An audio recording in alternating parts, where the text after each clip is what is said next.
We started the business officially in 2021. I think there was probably 3 years before that of just ideation. I never thought I'd start a procurement technology business.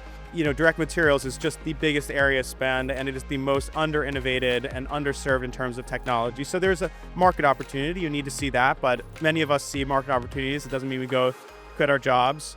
But the real thing that made the difference was I met my co-founder, Don, and he's a brilliant technologist. He's an engineer, he's our CTO, and he came from Google X and Google Research. It made me feel that, okay, now we can really go out and pursue this. And so you get a few of the elements together.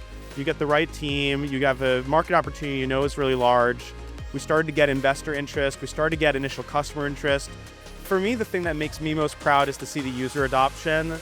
Procurement technology, has historically been notoriously difficult to use, and people have never really used it by choice. It's always been sort of forced upon them, designed not to help people do their job better and faster, but to prevent them from doing the wrong thing. So it's all about compliance and control, constraints really, not how can I help a person do 10 times as much better than they were ever before, with guardrails, of course. And that's the mindset we take. And so what I love is when we start working with a customer, we will find a lot of natural adoption. People will say, this makes my life so much easier. I had someone tell me that they told their manager, I will leave the company if we don't implement LightSource. This is a VP at an automotive company. And then they ultimately did implement LightSource, and it's been really successful. And then to build on top of that, when I look at the user groups, it's not just procurement.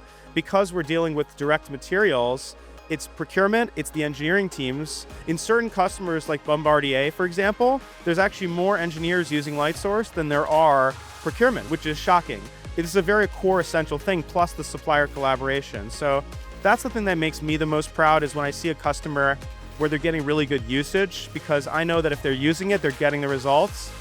But I know that if you make the path of least resistance the best practice, good outcomes will come. We found that automotive companies reduce their vehicle costs significantly, but are also able to shorten their development cycles. You can see kind of results like that when you start bringing folks around the table.